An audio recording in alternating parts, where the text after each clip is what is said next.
All right, so we're going to start with Siman Shin Yud Zayin 317. No, we're going to start with 317. We didn't finish it yet. I'm going to start with the handout that I gave, which is number 31 in the handout. Putting in shoestrings.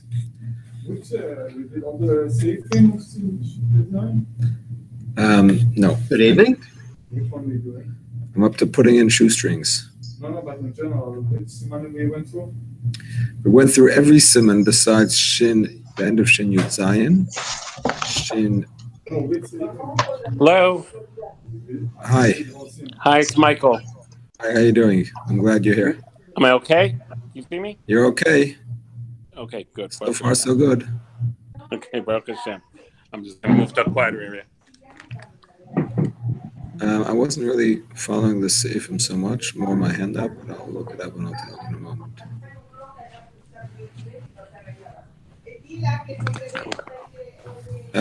We're continuing the handout on 317, number 31. Shoelaces are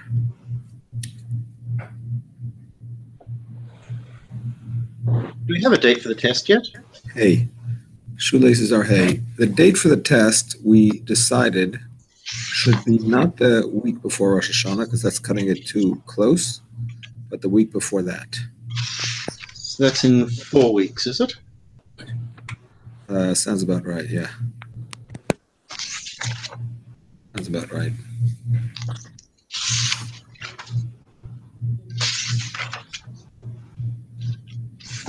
Next week I'm going to be here. The following week I'm not, just for your information. Sorry? Next week I'm going to be here. The following week I'm not.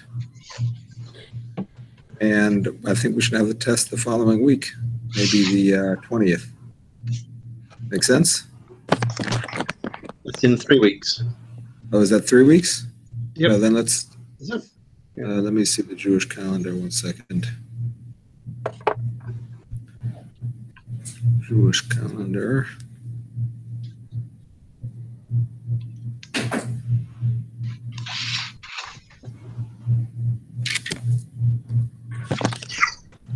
The 20. Let's aim for the 27th or the 28th, which is still gives us 1 week leeway.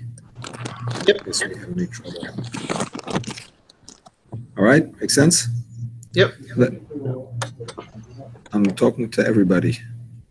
The test will be tentatively in the week of the 27th. The 27th is a Monday, so either the of August, correct.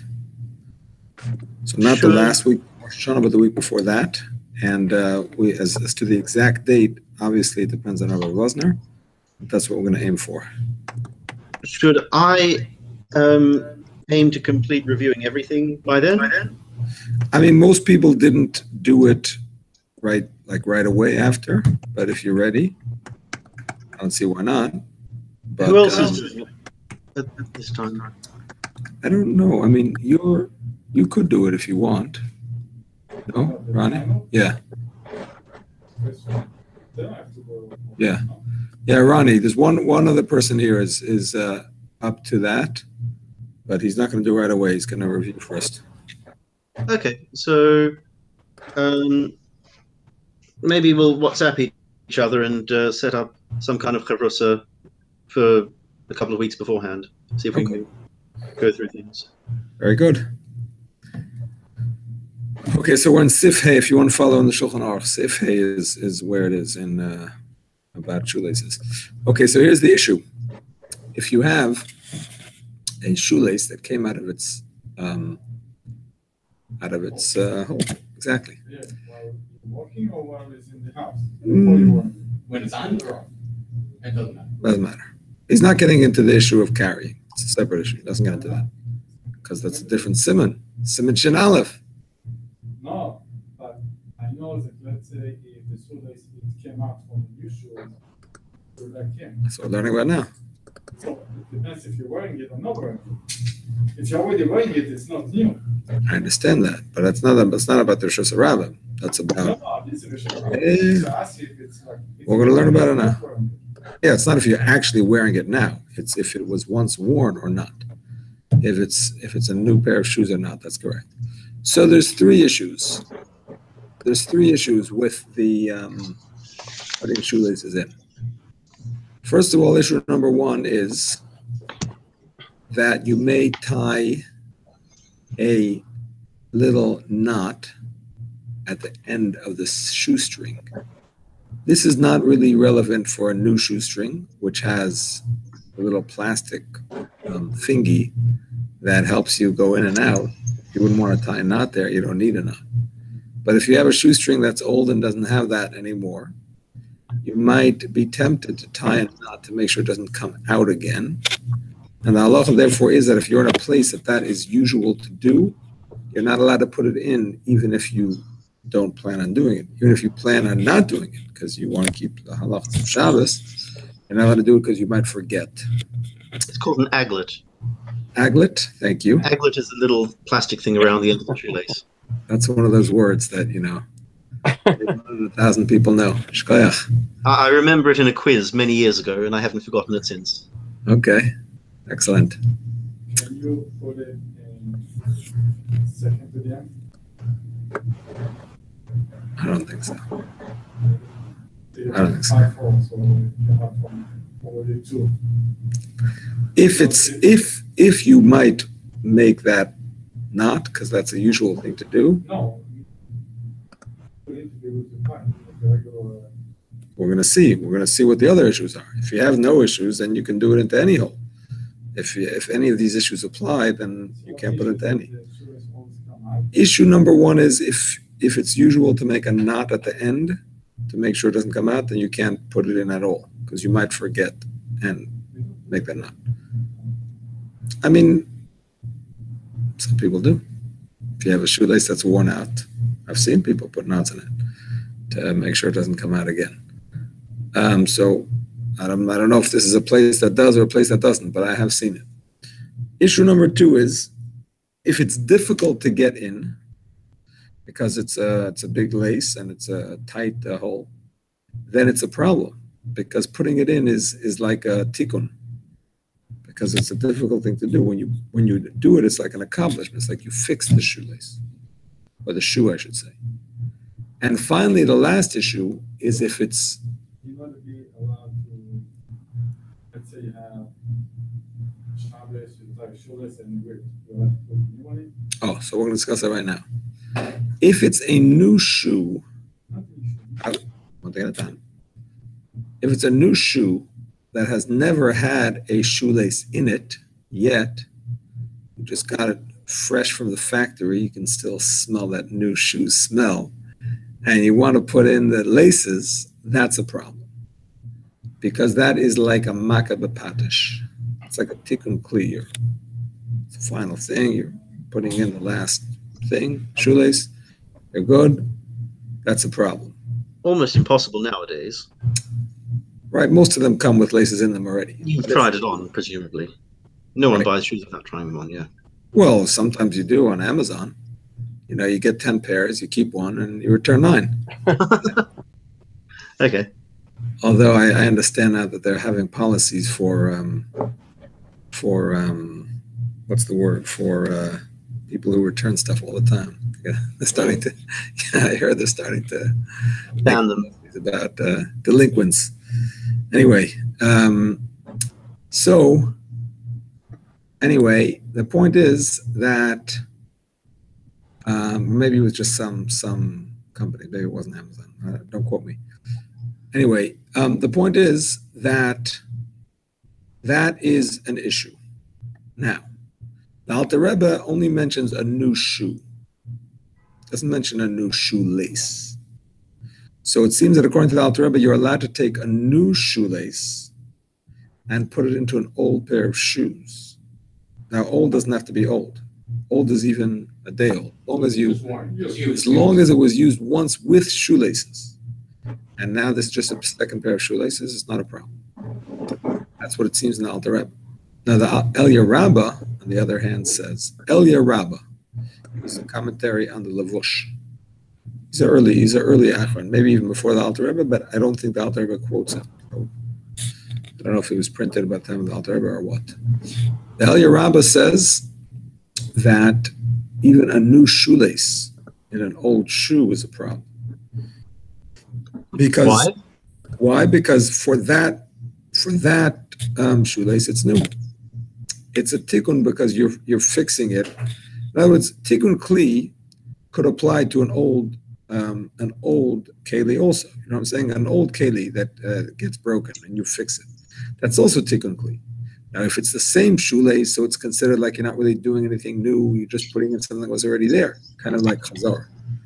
But if it's a new shoelace, and the Mishnah Berurah adds even an old shoelace that was never put in this shoe, it's not the pshat that it's a new shoelace. Ah, wow, so special. You got a new shoelace in your shoes, Shechiyanu. That's not the point. The point is that it's a new shoelace for this shoe. So it's not like you're continuing something that you had before. You're starting something new. You're fixing it with something new. And therefore, the Elia Rabbah says it's forbidden. I find that very difficult. What about something like, let's say I have a bottle and I lose the cap. And it's got something in it that I want to keep. I want to take the cap off another bottle and put it on that bottle. No, not a good comparison, sorry. Why? Because the cap is made to go on and off. It's not made to stay in. The shoelaces are made to stay in. Unless they break, you expect them to go down with the shoes after 120. But the ikar is the shoe, not the shoelace. It's not like you're adding something to the shoe. That's a permanent addition. You're fixing the shoe with this permanent addition. I mean, not permanent like 120, but I'm saying, as far as you would like it to be, you would like it to be a permanent addition.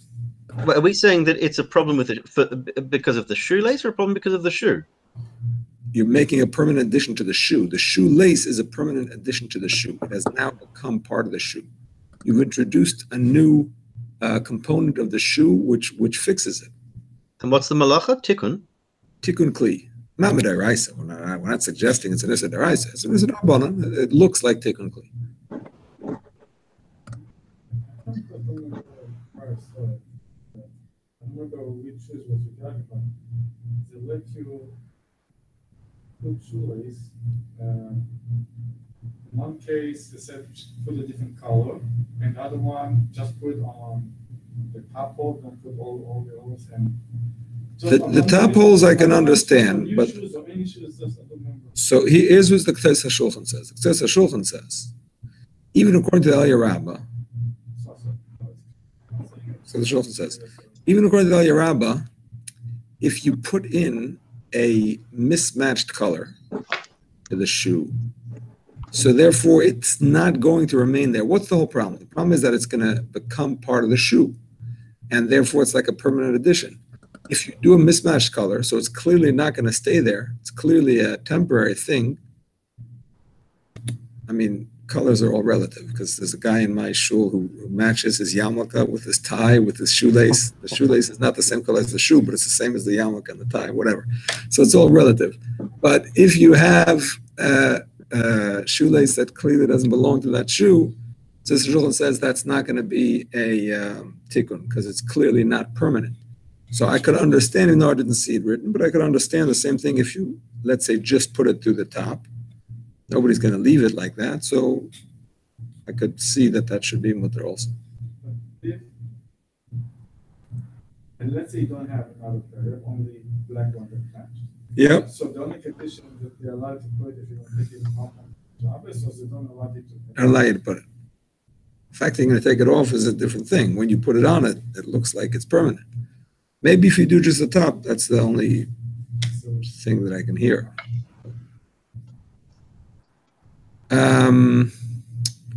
So when it comes to a belt, on the other hand, in pants, the belt does not become bottled to the pants, because you change the belt to a different set of pants, unless it's a special belt that actually goes with those pants. Sometimes you have like these belts that are supposed to stay in, not just that it goes with it. It goes with it and it stays in. If it goes with it, but it comes out every time you wash it, that's not really permanent. But it's like a cloth belt that it stays in, and you could wash it and whatever. That's the same problem as a shoelace. You mean like we're going to put it on the pants, or we're going to using it though? No, not to put it on the pants, to thread it through the loops of the belt. If it's a belt that remains there and doesn't get removed, then it's the same as a shoelace. On the other It hand, didn't remain there, like if we're using more than one Shabbos at a time? no. Like a shoelace, you just leave it there. Goes with that outfit. It goes with that outfit, and It comes with it. it comes with it, and it's washable, so you don't have to take it out. Exactly. So that would be a problem. If it's something that comes out like suspenders, even if it matches that pair of pants, but you don't wash it with suspenders, you take it out, so that's not going to be a problem. Okay.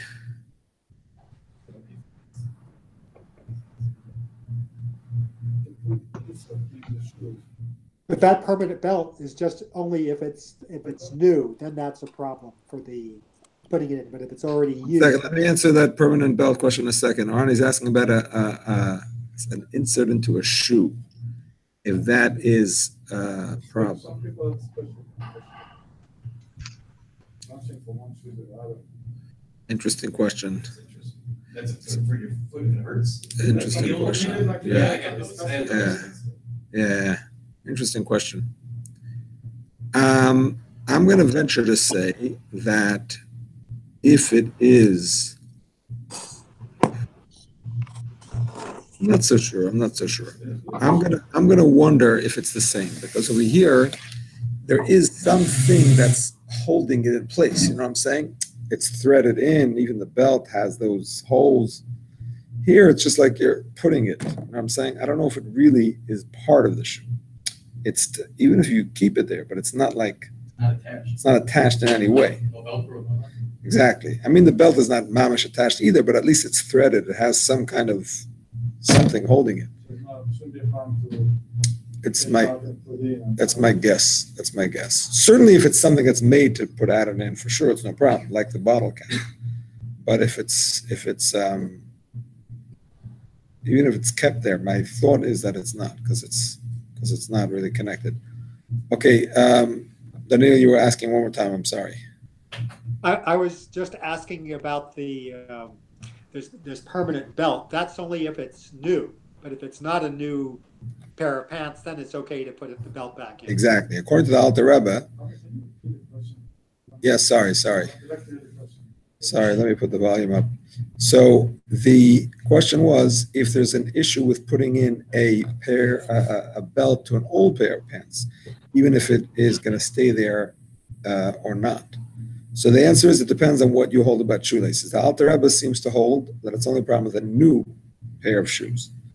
So once you've already put in a shoelace, so that's already the tikkun kli, makabeh patish, any subsequent shoelace is not really making such a big difference.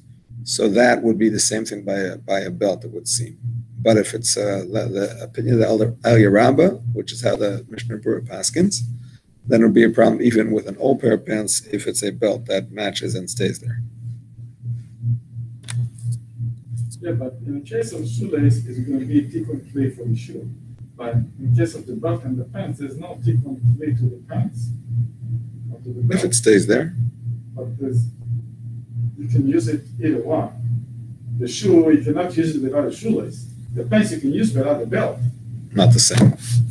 You can use it. You can use it, but it's not You the can same. use it, It's not the same. It's not the same. but You can use a keli without the last hammer blow either. When you're hammering out a keli, the last hammer blow is not going to make it or break it. You know what I'm saying? It's already a keli. You could use it. It's just a little bit crooked. You know what I'm saying? Do the last one. Oh, perfect. You know what I'm saying? it's not something that you have to have. Same Shoelace, you exactly. have to have the shoe to be able to use it in I'm saying to you the same thing as makabeh patish. You don't have to have that makabeh patish. But when you have it, it's completed. It's the same thing with anything. The whole makabeh patish is like that. Tzor tzura, Gemara says. Tzor tzura b'kli is chayav makabeh patish. If you make a design on the kli, It's makabel patish. Maybe it's also writing. That's a separate issue. But it's makabel patish. The kli doesn't need a design. When it gets a design, it's completed. You know what I'm saying? How many times can you do makal b'patish on a single keli? There is no limit. So I could theoretically do a malacha 5 times. So I could straighten it out. I could put a design on it, and then I could. Is that right? Yep. You don't even have to ruin the previous design. You can add to a design and make it look even nicer, and it's even more technically. You know what I'm saying? So You paint one side of it. You paint one side of it, or you design one side of it. That's a tikkun because that side is nice. You do the other side. You do the 4 sides, the bottom, the rim. You know what I'm saying? That's all adding to the perfection of it. So I can't say that doing something to a keli isn't makal b'patish because I intend to put a design on later and therefore it's not finished. No, it's finished in that sense. Like the design. The design on that side is finished. And so on and so forth. So each aspect of it could be a tikkun kli in a different way. Interesting. Okay. Yeah. Putting belt on pants is like you think it's important, you know, as a fact can be different. You have the altar in front of you, no? About pants, you wear that shoelace. וכן הדין ברצוץ של מכנסיים. אבל אבנית מותר להכניס מכנסיים מתחיל בשבס, מפני שאינו מבטל שם, the end of hay. ואסור להכניס להוציא תדיר, לפיכך אין בו משום תיקון כלי. אתה רואה? The end of hay, the last paragraph of hay.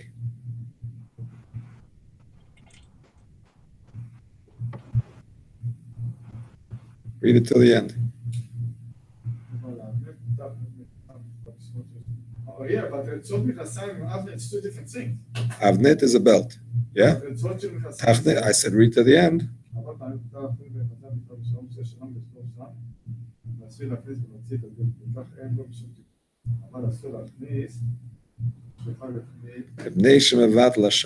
The question is, do you leave it there? Meshicha is like a string. Like some pants have a string to hold it tight. Because you read it there. You leave it there. Anything you leave there is a problem. All right? So there's nothing that thousand pants with the different clip. Because you don't leave it there. According to the outer road. Because you don't leave it there. I said to you, I'm talking about a pair of pants with a special belt that is made for it, and you can wash with it, and you leave it there. That's the only problem. Stam, a regular belt is mutter. No problem. Like the belt you get inside trousers on kids' trousers. Right. Yeah, sometimes you get those. The elasticated things. Exactly. You couldn't put that, according to Al Terba, if it fell out, you could put it in again because it's not a new pair. But according to Al Yerabba, yeah, if that elastic fell out, you want to put a different elastic in, you would not be allowed to on Shabbos.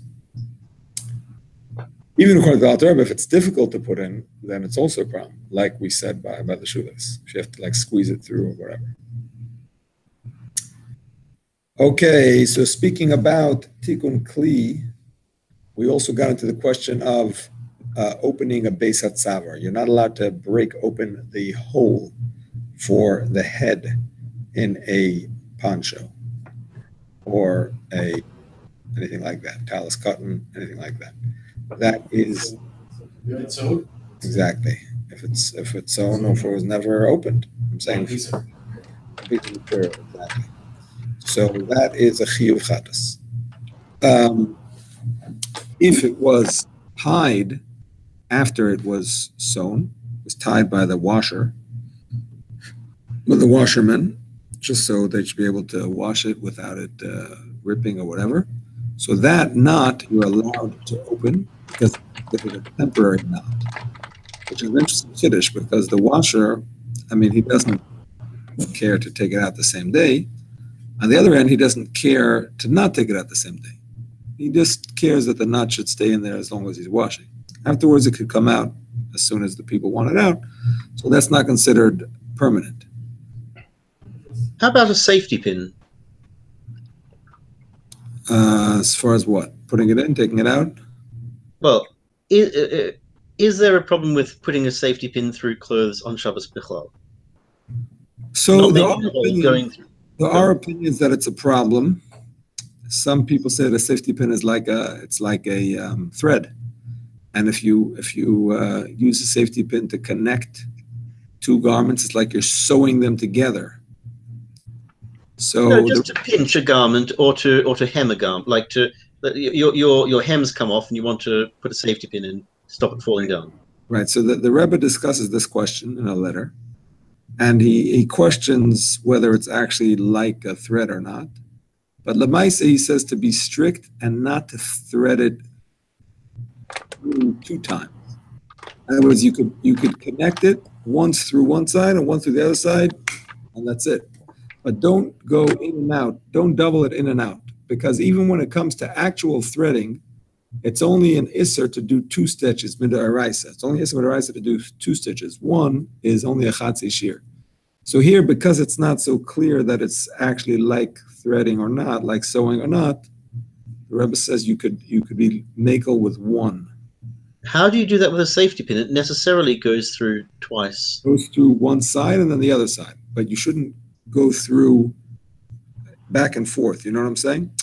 When you exactly when you do it to the hem, you might want to go in and out to put it. You know what I'm saying, to hold it better.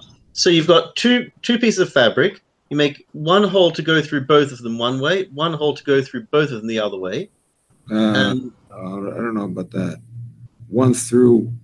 If you're going back into the original, I think it's a problem. I think it means only to go straight through both and hold them together. But how do you clip it at the end if you've gone through both? On the other side of the pants. You know what I'm saying? With a safety pin? The safety pin needs a closed loop. Yeah, so if it's on the very bottom, you can do it on the other side. If it's not on the bottom, I don't see how you can do it. So in other words, what you're saying is if the button ripped off a pair of pants, you could use a safety pin to hold the two sides together as long as you don't double it through one of the sides. Yeah. It's, you're hemming. That's hemming. Yeah. Going in and out. Exactly. And you're closing it at the last one when there's Exactly. no left. Exactly. But it would do the same thing if you folded each one of the two pieces. You fold it. Now you're pinching it. You're going forward. It's not easy to do it. It's not force though. So, Not just when you put taking like a garbage bag and make the hole to make it like as a punch up where it's raining. It's gonna be the tuck and clear or like it's too clear, right? Big problem. Big problem. I've seen people do it, but it's a big problem. Doing what? In Florida, we're blessed with rain, especially in the summer months. And I've seen people take a garbage bag and make a hole in the top and a hole for the arms and wear it like a poncho. It's a problem. That's like making a poncho. But on Shabbos, they make holes and do that? I've seen people do it, unfortunately. You're sure it's not done before Shabbos?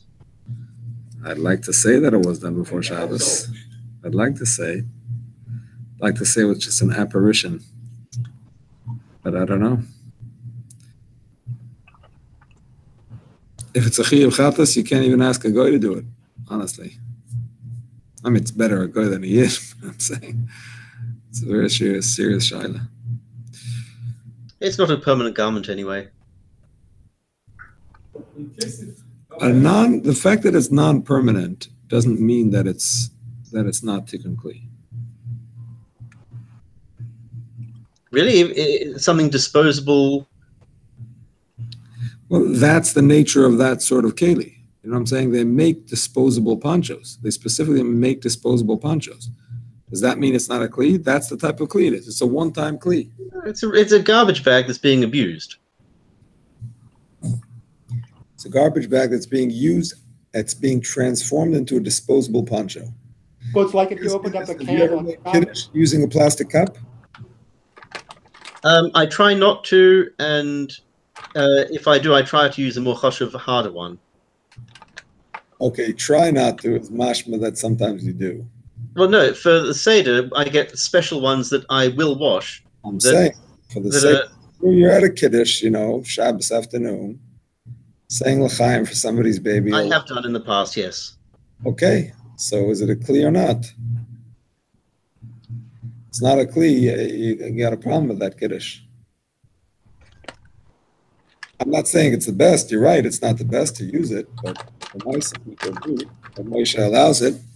So, I do try to double it up and use it for something else afterwards. okay, that's like extra, it's an extra, but if it's not a Kli, it's not a Kli. Yeah, you're right. So the Moshe, it's a Kli, it's not an important Kli, but it's a Kli. I mean, talk about whole different topic, but I mean, you want to talk about a woman with a kesem and so on. There's an issue with Kabbalah's Tuma. I mean, whatever. It's already a different topic. Let's not branch out. Anyway. Unless you're going to avoid it, or it's going to be hard by doing it already. Doing it, that's the difference. And if it's actually because just with the this way, it's fine, or it's already too late. I don't think it makes a difference. So they don't have to say anything. Well, if it's done, it's done. It's done. Beforehand is what you should say. Okay. Yeah. So now there is a discussion here in the Alter Rebbe and in the other poskim about ripping a knot. Ripping a knot. Let's say there's a knot. He talks about it in terms of the washerman. Ripping. If you have a knot, which you're allowed to untie, because it's a temporary knot, for example, the washerman's knot, like we just said, but you're having trouble untying it. Are you allowed to rip it open? Scissors, knife, hands, whatever. So the Alter Rebbe says that me'ikar hadin it's mutter, but because the Amei Ha'aretz might not understand, it looks like ripping, and let it rip on Shabbos, like a regular garment, you're not allowed to rip. This knot is not considered like a garment because it's not a permanent knot. You understand? It's not really connected. If you rip a shirt, so that's together. It's woven together, but it's together. Ripping it apart is part one entity into two, breaking into two. But here the knot really does not have the significance of making it into one thing, because halachically you're allowed to untie the knot, and therefore ripping it is not a significant act of ripping because it's already considered like two things.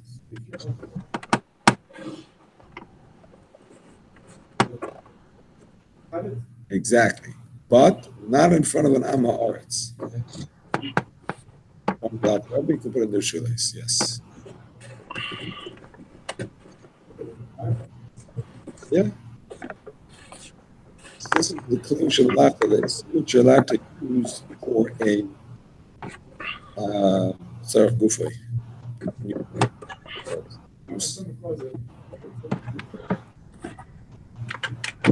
Shin scissors is better because that's not muktzah b'chlal if you have one.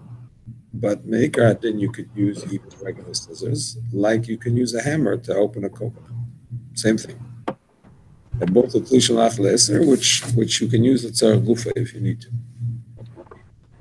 Okay, now the next question is, what about ripping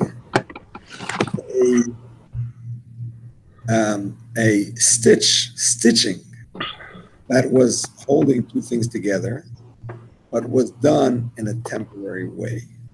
Let's say the washerman, instead of tying the ends of the garment together before he washed it, stitched it together. Now, it's important to talk about the washerman, because if it was done by the tailor who made the garment, and he did it while he was making it, so it would hold together, so he could arrange it, whatever he was doing with it. So then you cannot rip out those stitches, because that is tikkun kli, because it was never completed yet. On the other hand, once it was completed, and the washerman sewed it up just to wash it, and it shouldn't fall apart, whatever. So those stitches are a temporary stitching. Whereas the machlokes, if a temporary stitch can be ripped similar to a temporary knot can be opened, Al-Torah says you can be lenient about that question as long as you do it in private. Also. The Alter Rebbe seems to be unhappy with this and suggests that although this is the main halacha, this is just something that some people say, and his actual opinion, without saying it, seems to be different.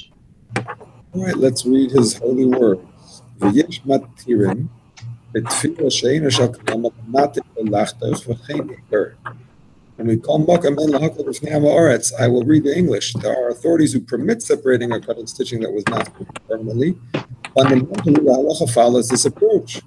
Nevertheless, one should not follow this in the presence of an unlearned person. Sounds pretty clear to me. Sorry? It sounds pretty clear to me. Why do you say that? Well, he starts off by saying that this when does it above apply? When it's sewn, so when it's tied, not sewn. And then the first half of the sif is talking about why it's not a good idea. And then he says, Mikol Malkum, Medivrei Sofrim, Asur B'chol Inyan. Then he says, V'yesh Matirin. V'chein iker. Yeah, okay. Well, So why does he have the whole preamble beforehand? he brings two opinions. Why does he bring the second opinion? First of all, to tell you why not to be lenient in front of an Amoritz. And second of all, whenever the Alter brings an opinion that he doesn't go by, if it's a strict opinion, it's to tell you that, there's room to be strict if you want to be stricter. And second of all, if it's a lenient opinion, to tell you maybe Shasat Chak or whatever.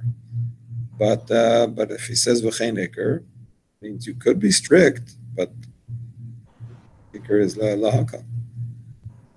Okay, so V'yesh Matirin, okay. Usually V'yesh Matirin is not the halacha. Usually one opinion is said bestam, like without a name, just ba ba ba ba ba. V'yesh Matirin, and it would stop there. Then you go by the first opinion. But here the Alter says V'chein iker. That's the difference. Sorry, Ronnie, what were you saying?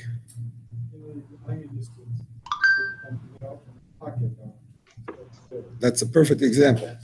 If the pocket of a new suit is sewn together, ripping that open is makabeh patash. But it's made in the factory to be open. That means it was never, the garment never was reached the level of having an open pocket. So that's why it's a problem. No, definitely not. What about if I have a new shirt and I want to take off all this stuff on it? Is that okay to use? I honestly don't see why not. I prefer to do it before Shabbos because sometimes it involves ripping and whatever, but the shirts with the needles and the ba. It's better before Shabbos just because it's, whatever, but technically I don't see why not. And I can use a pair of scissors. Sorry? I can use a pair of scissors for this. For what? Or a knife. For undoing the stitching. Yeah. Yeah. Not in front of Maritz, but yes. But just go back to Daniel's question. I mean, what are you doing basically when you open a new shirt? You're taking off plastic. You're taking off those little pieces of paper and the cardboard, and you're taking out the needles. We could have staples also. I mean, the staples are for sure no problem. The needles are doubled? I don't know if they are. You sure? You have to check. I don't know. Maybe. I don't know if it is. Next time I open a shirt, I have to pay attention. The needles are what? Ronnie is saying that they're maybe in and out, so like fold over. Yeah, usually they go in more than once. Maybe. I don't know. They've stopped using needles in most shirt companies in the UK. Yeah. They use plastic clips now. Yeah, the clips. Yeah. Okay. So the last few sifim are things that we don't really deal with in Surfside or in London, as far as I know, or in LA. But nevertheless, in North Miami Beach.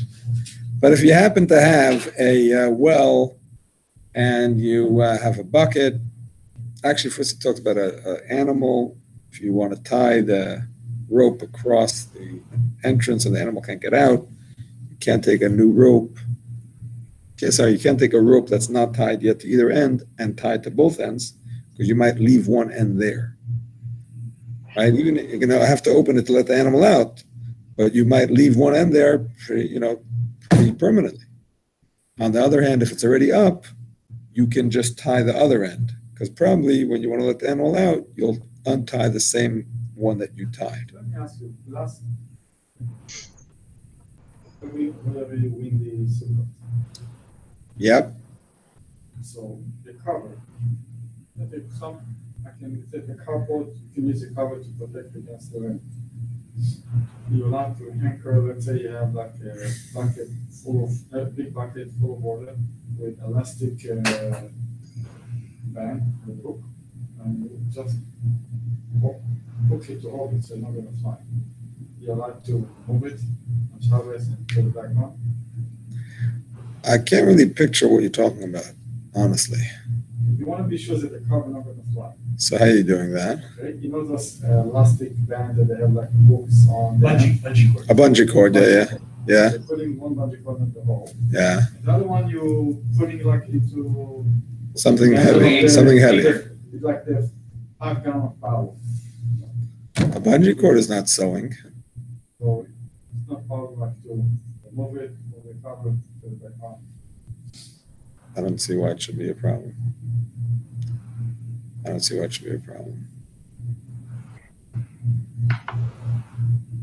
No, I don't see any problem with it. So if you have a belt and you want to tie the belt across the way so the animal can't get out, that's not a problem because you're not going to leave it there.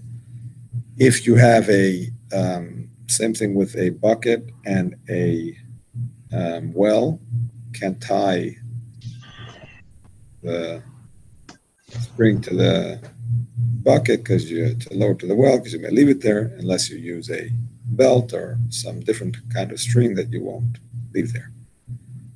So that's pretty much the end of the Siman, although he does discuss one more thing, and that is if you spin cords together to make a rope.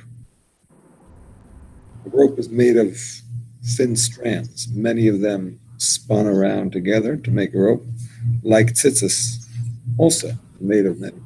So that is actually, according to the Rambam, is a tulda of kosher, because when you twist them together into a rope, it becomes connected, kind of like when you tie two things, it becomes connected. And he says that is tulda of kosher. And unspinning a rope or untwisting a rope would be a tulda of matir, and that pretty much ties up the Siman. What was number 40 there again in front of the animal? What was that in reference to? That was about a rope that you're not allowed to tie from one end of the opening to the other to stop the animal from going out, because you may end up leaving one knot knotted and only letting the animal out with one knot open. Was that like a gate that you're tying shut? No, it's like an opening. You have a gate with an opening, and instead of closing the gates, like there is no door, so you just tie a rope from one end to the other to stop the animal from leaving. Oh, So I if- see. But you're if just they're tying a rope from one post to the next so the animal can't get out. Exactly. So if it's already tied on one end, you can tie the other end, because you'll eventually untie that end to let the animal out. But if you take a rope and you tie it to both ends, you may end up leaving one of the ends there, and that's why it's a problem. Rope, the tie like a tie, the same tie. And using it, let's say, like in gate, when it's too good, have the scoop on top. When you want to come up, you loosen it. You lift it up, you go out, and then you put it on and tight. So make it out, like the same knot as a tie, so you can be able to loosen it. Yeah. So no problem. If you keep a knot and you just tighten it and loosen it, it's okay. Like a tie, the same. All right, my friends, here we go. Shin Yutes, Hilchs Borer. Siman you've all been waiting for. Siman that the Mishnah Berurah says you have to learn very well because people, unfortunately, can get it wrong very easily when it comes to Borer. All right, here we go. In the Mishkan, first of all, at Borer, when they would make the dye, they would take the different herbs and they would process them, and part of the process was to basically remove the husks or the shells, whatever they grew in, and part of that process involved boyer, selecting. So before we get into the details of what's forbidden and what's permissible, the Mishnah Berurah discusses the question of bidi eved. If a person did a forbidden act of boyer, does the item that he selected become asur? And he first of all quotes the Pri Megadim that says, yes, it does. Just like we find that by other malachas. We found it by Bishul in Shin Yud Ches. And there, most of the poskim, there is one that says only Bishul, but most of the Rishonim say, that Bishul is an example, and that any malacha that a person does has the same rules.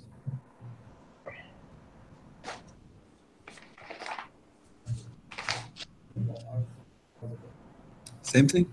Same as Bishul. Same as Bishul. If it's b'mezid, it's asur for him forever and for everybody till after Shabbos. If it's b'shogeg, it's asur for him and for everybody till after Shabbos. That's what the Alter Rebbe holds. The Alter Rebbe in Shin Yud Ches says Bishul or Shar Melachas. And that's what Pri Megadim holds also. The Mishnah Berurah quotes the Vilna Gaon, who is lenient, like the sheet of Reb Meir. And according to him, if it's b'shogeg, it's mutter, even on Shabbos. And Rav Ovadia Yosef quotes an opinion, which he paskas like, that boyer is different, because boyer could have been done in a permissible way. So it's not considered like you're really benefiting from the act of boyer, because you could have reached the same thing without boyer. You could have taken the good from the bad for immediate use. So what's forbidden? If you do borer, what's forbidden? Is it the thing that you took out or the thing that remains? Presumably, he's talking about the thing that you took out. That's very odd, because it's the thing you don't want that you take out. Well, depending on whether you... No, what I mean is the thing that you want. The thing that you want is forbidden. So if I take a pea out of my soup because I don't like peas, that makes the whole soup forbidden. According to the simple halacha, yes. Actually,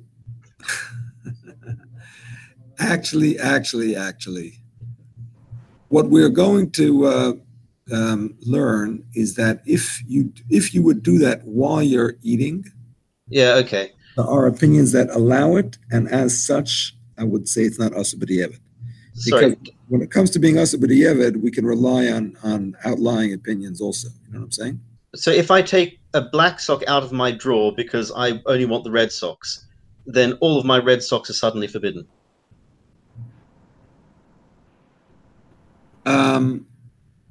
I would say the ones that were immediately surrounding the red sock. Because it's only, a boyer is only, about things that are mixed. So the area right around that is considered mixed. But if you go to the far reaches of your drawer where it wasn't mixed with red, then you didn't really do boyer with that stuff. You know what I'm saying? Yeah, I had a whole long share about this on Shavuos, and I still find it confusing. I did notice a very big chiddush of Reb Shlomo Zalman.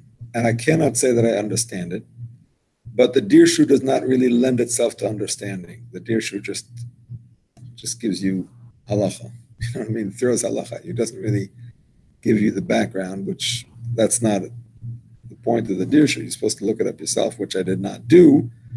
But he quotes Shlomo. Is this where you throw everything into a?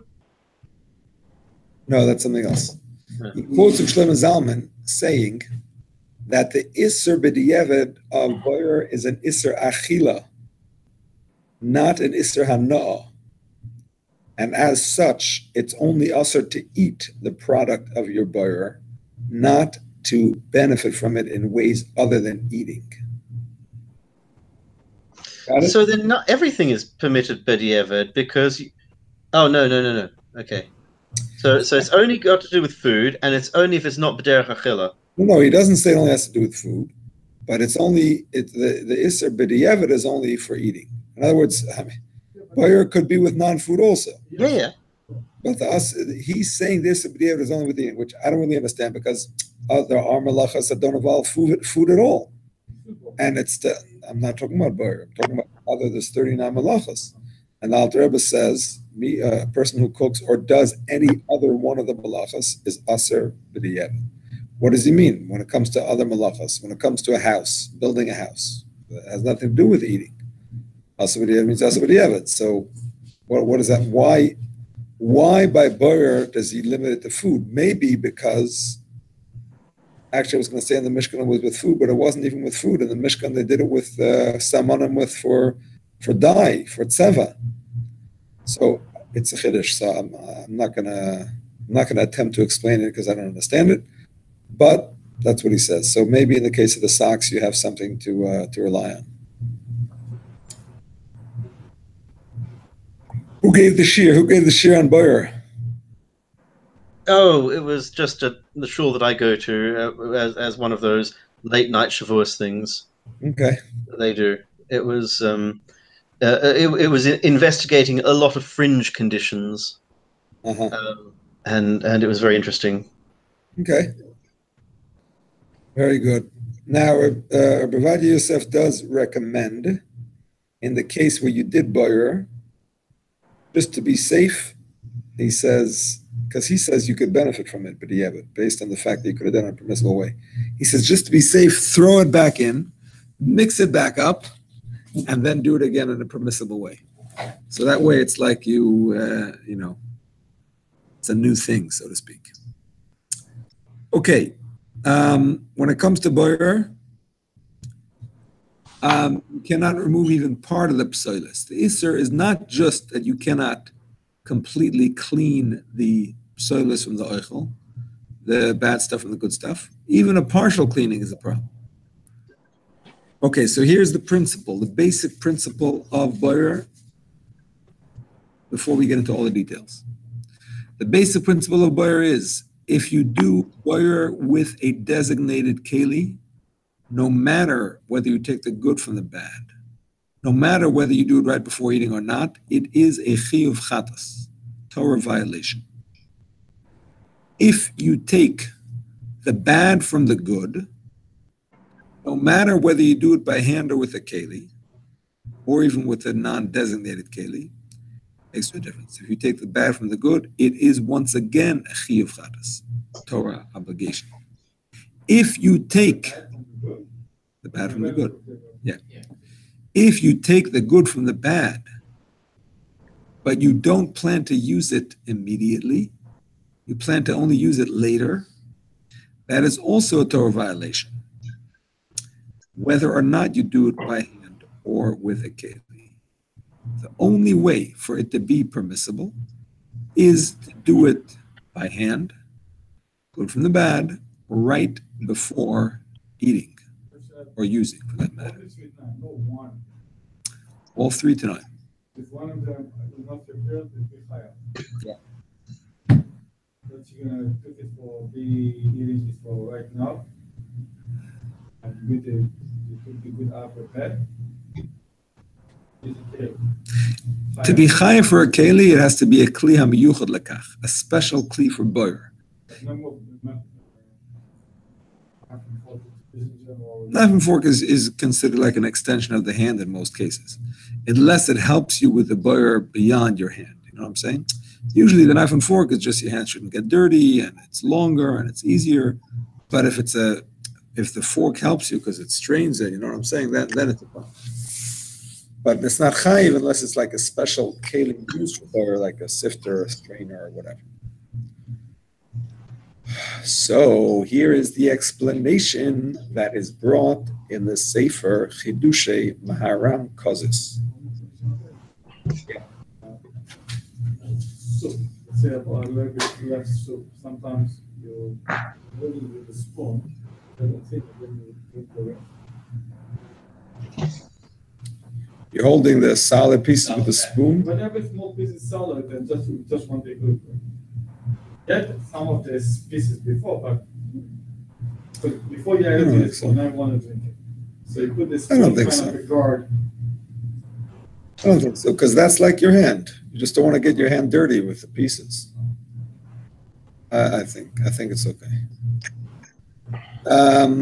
So now the Chidush Maharam Kozis explains the reason for this. The reason is that whenever you eat, the nature of eating is that you take what you want and you leave what you don't want. So whenever you're taking, you don't eat everything. I mean, we're human beings. We're intelligent, discerning beings, and we only take what we want.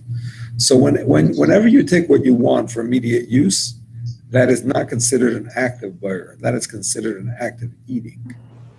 However, if you're not taking it for immediate use, then you're preparing for later, even though it's preparing for eating, but it's not part of the eating. It's before the eating.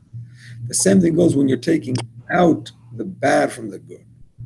Even if it's for immediate use, that's not part of the eating because you're not eating what you're taking out. You're fixing the food that you're going to eat soon. But right now, you're not doing an act of eating, you're doing an act of fixing. The same thing if you use a keli for it. So that's not how you eat, right? That's how you prepare food.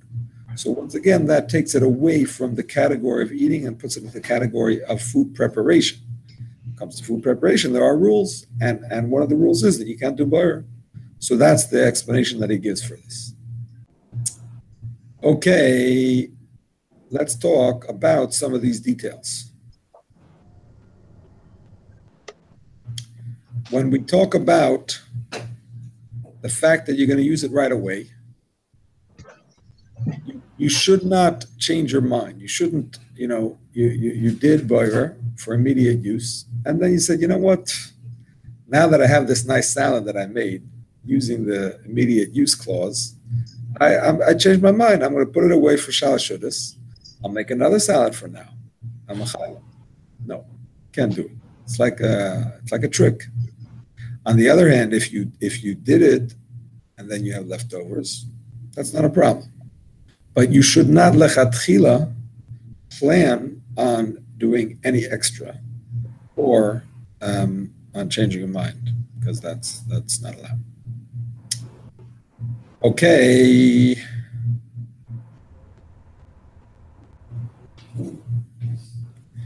Now, here is an important piece of information that comes in handy when it comes to the Diavad situations. This would say that for immediate use, you cannot take the bad from the good. You can only take the good from the bad. That is the halacha, but it is not universally agreed upon. There are some Rishonim, the Mishnah Berurah brings, there are some Rishonim who hold that as long as it's for immediate use, you're allowed to take. I don't mean for immediate use. I mean while you're eating, while you're actually eating. Immediate use could be before the meal starts. While you're actually eating, some say you're allowed to take even the good from the bad from the good, because they do consider that part of the eating process. Now, we don't rely on that, certainly not lachatchila, but it's a good opinion to know about if you have other reasons to be lenient or for a b'diavad situation. Okay, we spoke about a designated keli. Now, a designated keli that's given as an example is a napa and a kvar, which is like a sifter or a strainer. The examples given of a non-designated keli are a knoin and a tamko. A knoin is like a funnel, tamko is like a big plate. So you can kind of shake the beans on the big plate, and the beans will kind of, because they're round, they'll roll down to the bottom, and the husks are not so round, they'll stay on the top. So something that is like kind of ad hoc, you just use it because it's handy, but it's not really made for that. But because it's similar to a knoin, to an up and kvara, and it could be mistaken for a designated use keli, that's why it's forbidden by rabbinic use, rabbinic law, I mean. Okay, here's a chiddush that Rav Shlomo Zalman comes up with. Not everybody agrees with it, but it's a chiddush worth mentioning. So just like we know that boyer for immediate use is not boyer, I mean, good from bad. Rav Shlomo Zalman says a keli that is used to be boyer for immediate use is also not considered a keli that's designated for boyer. Whenever you are boyer, good from bad, for immediate use, that's not boyer. That's derech achila.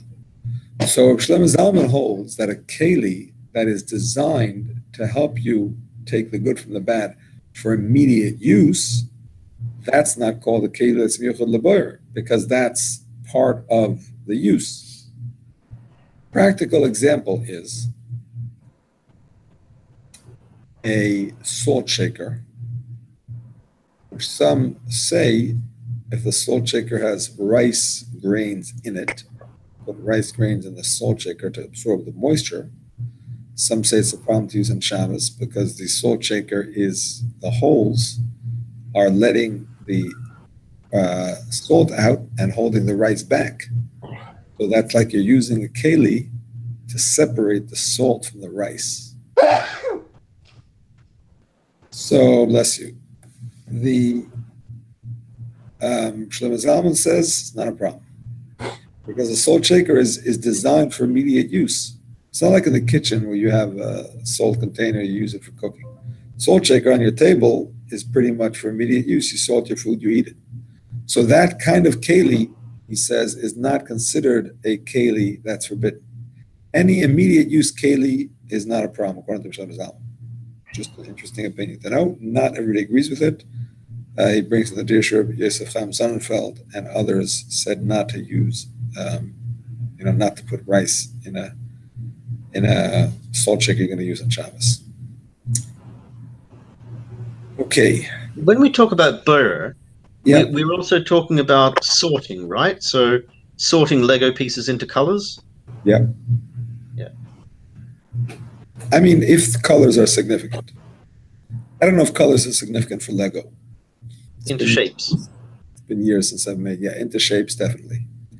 And if it's different sizes that they're not all compatible with each other, definitely. And if the colors are important, then also not. Like, for example, he brings in the Dirshu, when it comes to different colored shirts, if you use them differently, like some are for Shabbos, some are for weekdays, then he considers them to be different types.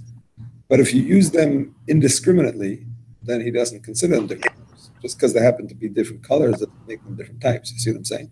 It has to be that they're used in a different way. Like, for example, sfarm of different colors are definitely not a different type. It makes no difference, you know what I'm saying? If it's a blue or green safe, if they're both Mishnah Berurahs, they're fine, you know what I'm saying? Sedurim, Chumashim, it's not the color that's important, it's the content. So it really depends on the thing. So let's talk a little bit about immediate use. Immediate use does not just mean from hand to mouth, or I should say from plate to mouth, but even the Ramah says before the meal starts. As long as you're ready to start the meal, that is already considered immediate use. The Magen Avraham adds to that, not here, but in Siman Shin Chaf Aleph, as soon as the people leave shul, which means that they're already on the way home, which means that it's about to start. There's no specific time, but they could come imminent, exactly, that's already permissible to be considered immediate use. So that is a very significant heter, which basically means you can make the salad right before the meal. You don't have to wait for the meal to start, and that they're having to sing extras miras while you're finishing up the salad. You can prepare it before the meal. Now, the Mishnah Berurah brings for your information, not everybody agrees with this Ramah. Some say no, it has to be that the meal actually started. But Lamaisa, we pass on like this Ramah, and you can do it in advance as well. Even if it's a long meal, no problem. You can still do it before the meal starts. Now, How do they set up? Shul's Kiddush and stuff. They're starting at 8 in the morning. Exactly. So here we have a nice heter that Rav Moshe comes up with. Rav Moshe says, if the meal is supposed to start at 1, and that making this salad takes you an hour because it's a big salad, you can start at 12.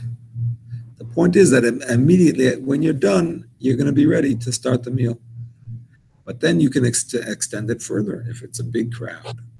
It takes you 5 hours to prepare. And the only way you're going to get it ready, it's not just this salad you have to make. You have to make a bunch of salads. You can't make them all at once. You only have 2 hands. Or even if you have 5 people working, you only have 10 hands. You know what I'm saying? So that's all immediate use. As long as you're working, and you schedule it so that you work up to the meal and then it starts. Rav Moshe says that's all called immediate use. You're working back from the finish line.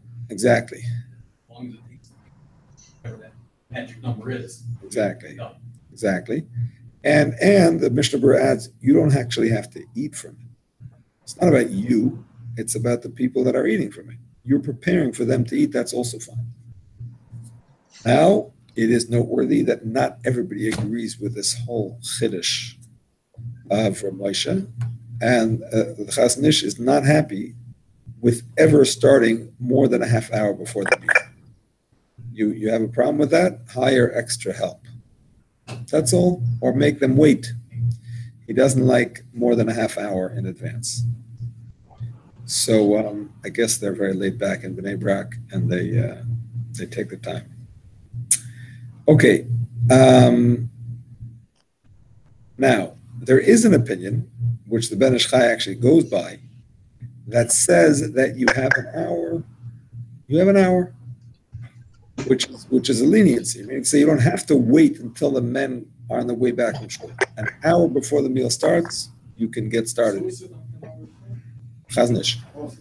Yeah. Ben Ish Chai says an hour. Ben Ish Chai says you can take an hour, even if you don't have to work up till the last minute. From the beginning of the hour, even if it only takes you 5 minutes, a minute, whatever it is, it's close enough that you can start it. Okay. How do women go to shul? They prepare some stuff early. They cannot prepare. They cannot prepare early unless they're not doing any borer. Yeah. Well, to make a salad is a problem because if you want to chop things, no, it is still a problem. Still a problem. If you want to chop things, in Shin Chof Aleph, we talk about chopping on Shabbos, and we say that in order to cut things small on Shabbos, you have to have to make it mutter, you have to do 2 things. First of all, you have to cut it slightly bigger than usual. And second of all, you have to do it right before you eat. In other words, even if it's slightly bigger than usual, as long as you're chopping into somewhat small pieces, obviously if it's not small at all, it's not an issue. But if it's somewhat small pieces, even though it's bigger than usual, you still should do it right before you eat. So making a salad is not simple in the morning. Not simple. Do it on Friday or Ashrecha. This Friday, I thought I was going to take in Shabbos like a mensch. My wife is away. I mean, it's like I'm on Easy Street. And I bought like stuff in the morning, so I was... But then I told you my 98-year-old neighbor passed away. I had to do the funeral.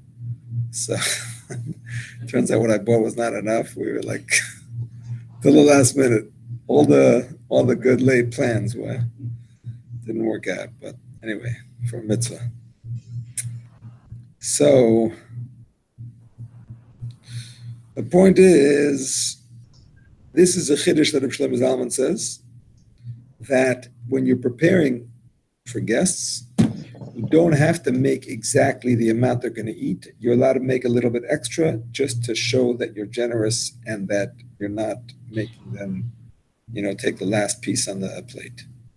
On the other hand, the Yalkut Yosef says, no, you have to estimate how much you think they're going to eat and make that exact amount.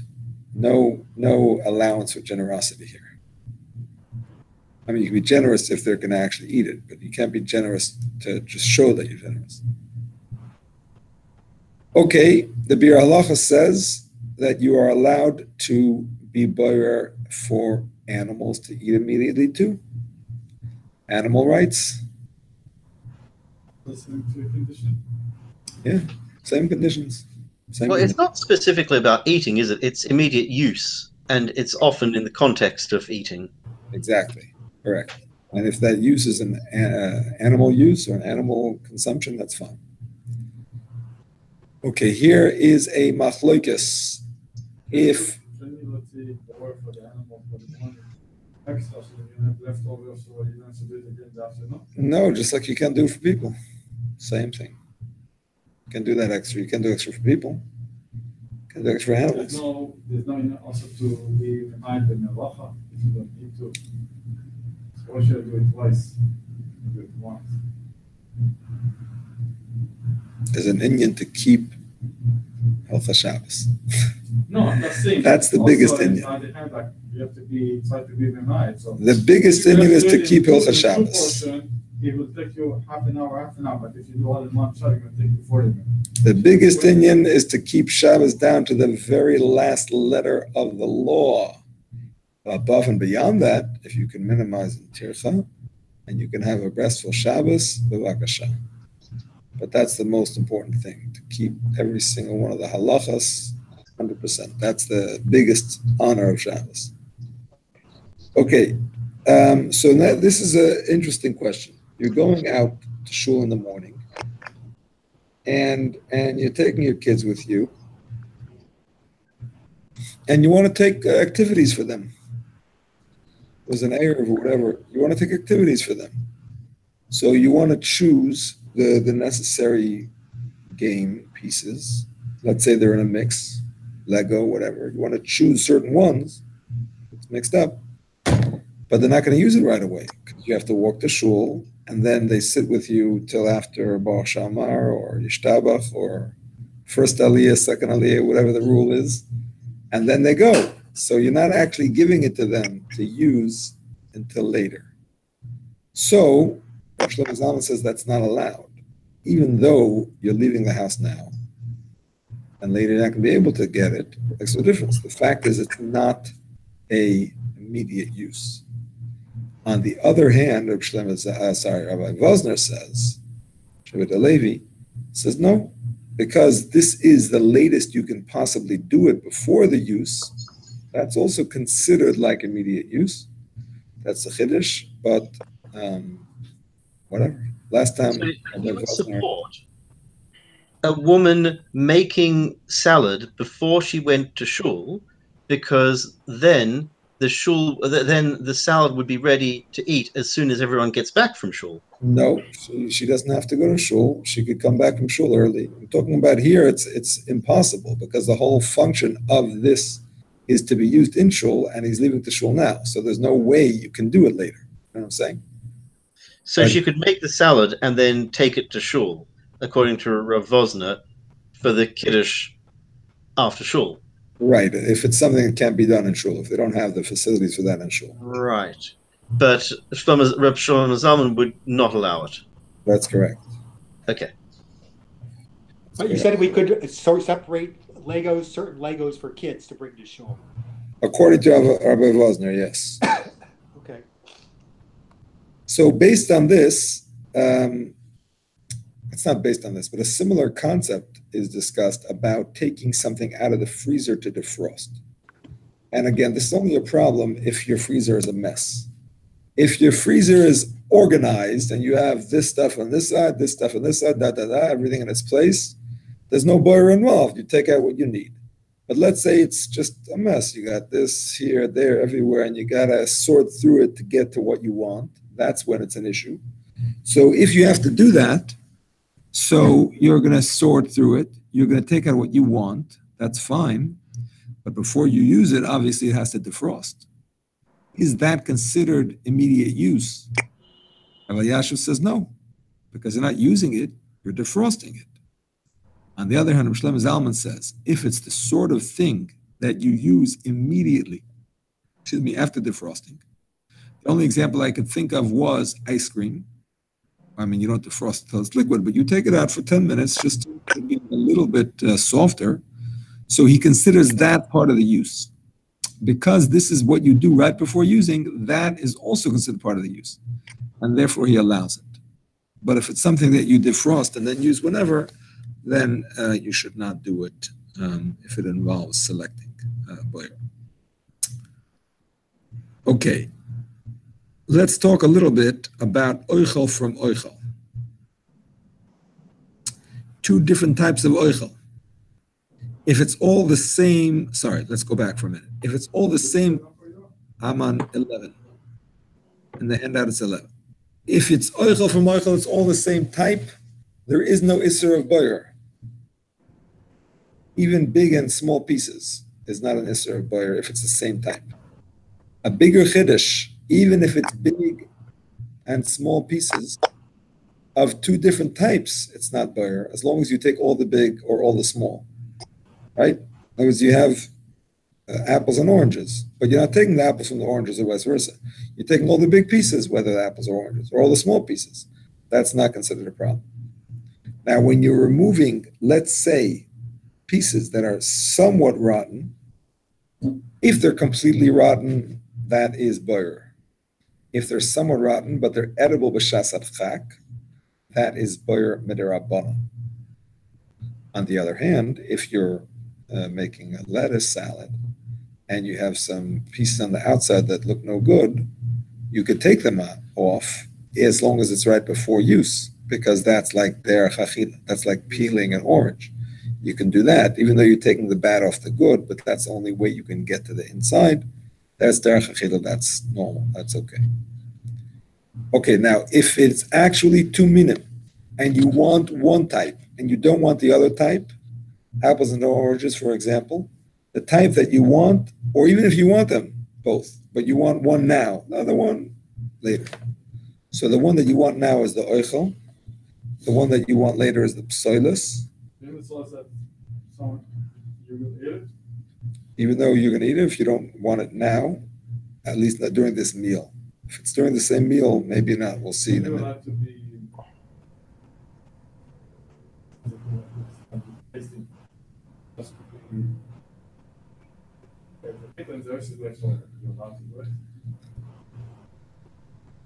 I don't think so.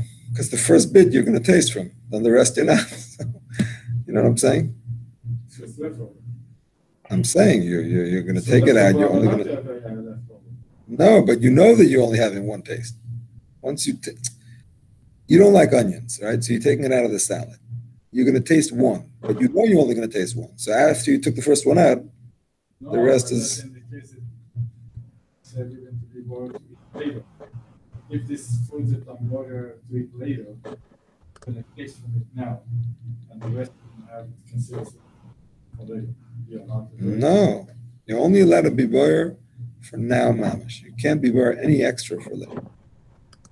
If you're boyer for now and there happens to be left over, that's something else. But you can't lechatchila be boyer for now and later both. No haram. It's a very strict halacha. This could be a Issa D'Oraisa. It's very strict. Yeah, but on Yom Tov they're allowed. If you warm up, you need just a piece. You warm your whole.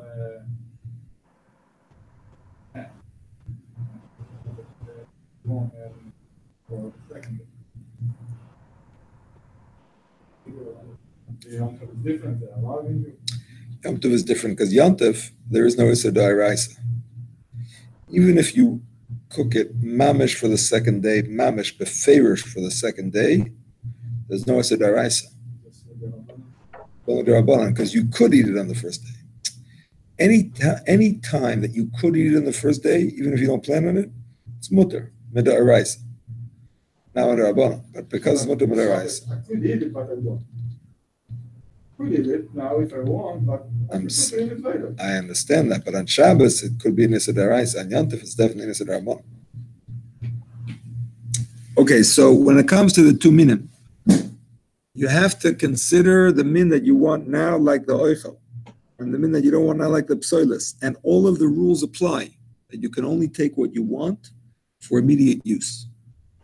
Now, it is noteworthy, the Mishnah Berurah brings, that there are some opinions that say that when it comes to two types of oichel, you could take it not dafka for immediate use, even up to any time before the next meal. Meaning to say, after Friday night, you could do it for the next morning. After the afternoon meal, you could do it for Shalosh Shudas. But that's not the main halacha. The Alter Rebbe doesn't go by that.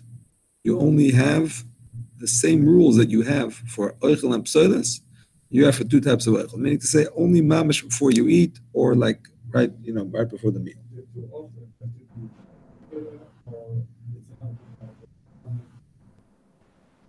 The big 7 plate, have the salmon, and now you have tilapia.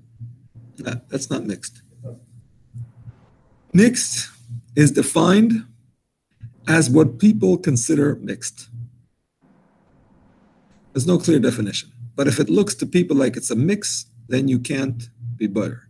If it looks like it's separate, then it's no butter. So separate is not mixed. One of the things that came out in the shir on Borer is that almost everything is in your head.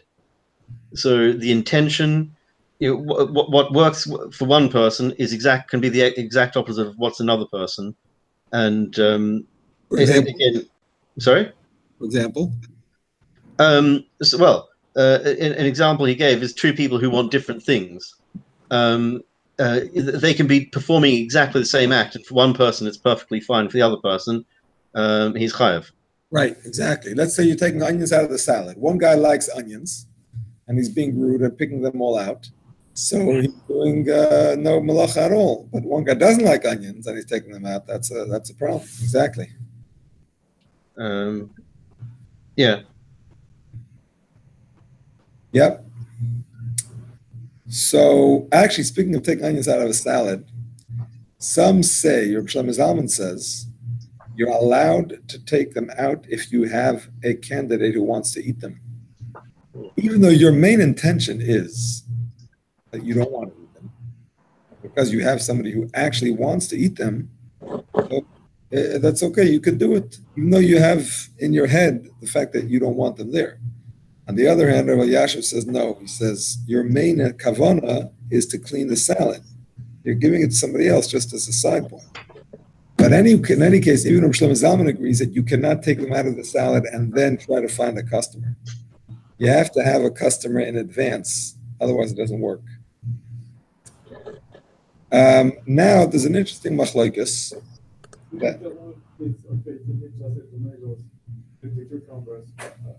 Finish and then I'm going to eat it, or you have to get it right. No, if the other person's going to eat it, soon in the same meal, that's also fine. Okay.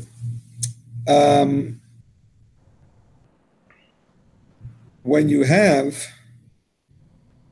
two minim of food, and you don't want either of them, you just like having an organized house. So you have apples and oranges mixed in a bowl. It's not nice. You want to look organized. You want to separate them into two bowls.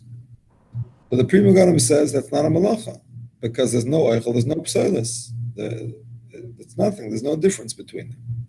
The Mishnah Berurah says no. Fact is, they're different minim. Even though you don't have any preference, there's no oichel, there's no psoilis, but they are two different minim. And when you separate them out, unless you're going to use one right away, it's forbidden. Very significant machlokes. But based on this, how they allow the books, Hashem, in one pile of them, Sodom over here for Hashem this, is it going to start as they need a space, or you're putting it away? Well, you can't do it in the way of borer. you have to do it in a way of not boyer. So you can't, from a pile, you can't take out all the chumashim and then put them away. You can't take it all this way.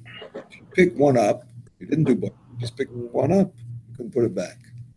You pick the next one up, you put it back. You know what I'm saying? Each one you put back in its place. But you can't, from the pile, choose out a particular type. See what I'm saying?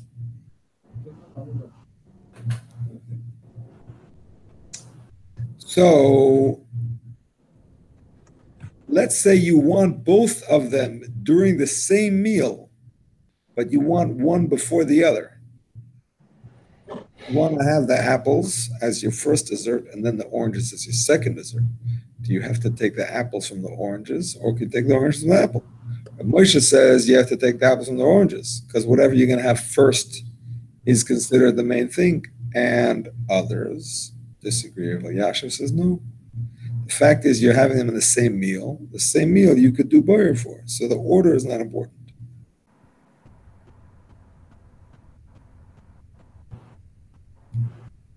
Now here's an important chiddush. If you have two types and you don't want either of them for any use, not now and not later, but you have different ways of disposing them. Very simple example. You have stuff that you're left over on your plates, leftover scraps of food. You want to rinse it off in the sink. You don't want the sink to get clogged up, so you put a little strainer in the sink, and the strainer catches the food bits, and the water goes down the drain, and then you throw the food bits in the trash can. That's not a problem. Solid from solid. Solid from solid, and you're not using either of them. So that's not a significant act of anything, because that's just helping you get rid of them. So on the same concept of the fruit, so you don't have to put separate between the knife and the fork and put it back in the drawer. Correct. Organize your dish racks. So Correct. More space. Correct. Cannot organize your cutlery, your dishes, so on and so forth. There is a chiddush of Reb Shlomo Zalman. He says if your cutlery is drying, you can take a piece of cutlery and dry it, and then once it's in your hand, you can put it away. Because what did I do when I took it? Am I doing boyer? No. Whatever it is, I'm taking it. I want to dry it. Now it's in my hand. It's not mixed anymore. You can put it away. Rabbi Yashiv disagrees. He says, because you know when you take it out that you're going to put it where it belongs, that's already considered one long act of boyer. But Rabbi Shlomo Zalman says, no, as long as you take it with the intention of drying it, so now I'm not doing an act of boyer, so I'm taking whatever comes to me. Then you can put it away in its place. Nice chiddush. And I think it might have been Avadia Yosef or someone who said that if you want, you can just throw it all onto a table so that they're all separated, and then you can do what you want. Exactly. Somebody definitely said that. Somebody important. I think Rav Shlomo Zalman also allows it, that you can unmix something. You can just throw it up into the air, like the kids would love to do, and unmix it. And once it's unmixed, because it's far enough apart that it doesn't look like it's together, you can take whatever, good, bad, it makes no difference. On the other end, Rabbi Yashiv, following his opinion about the drying cutlery, says you can't do that, because if your intention is, in the end of the day, to select, the unmixing becomes just one long act of selecting. He doesn't allow it. Rabbi Shlomo Zalman, on the other hand, says if you have two separate people doing it, then it's allowed. Because one is just unmixing. One is already just taking it when it's already unmixed. So that's an interesting chiddush. We are the craziest religion. Pretty much, yeah.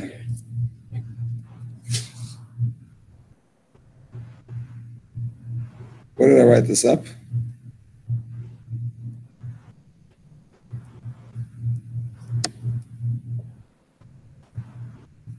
I thought I wrote it up. Oh yeah, 23A. Sorry, Reb Moshe allows you to unmix. Rabbi Yasha forbids it. Shlomo Zalman says 2 different people can do it. That's his compromise.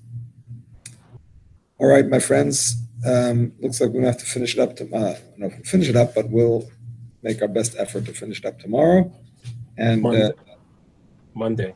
Oh, sorry, I forgot. It's a short week because I missed last night. Sorry. Monday, Mitzvah Shem. Yeah, sorry. The person giving the shir and bears about Lieberman, Edgeware. Nice. Okay. There was a wedding, a British wedding over here this week. Oh, who was it? Odds? ODZ. Oh, yes. I've got a friend there, Gershon Odds. His brother, Yisrael Meir, got married. Yeah, that's the one, yeah. Yep, to someone from Missouri, Kansas City, Missouri. Something like that, yeah, exactly. Yep. Very good. All the best. Thank you very much. Take care. Bye-bye. Bye. Have a good night.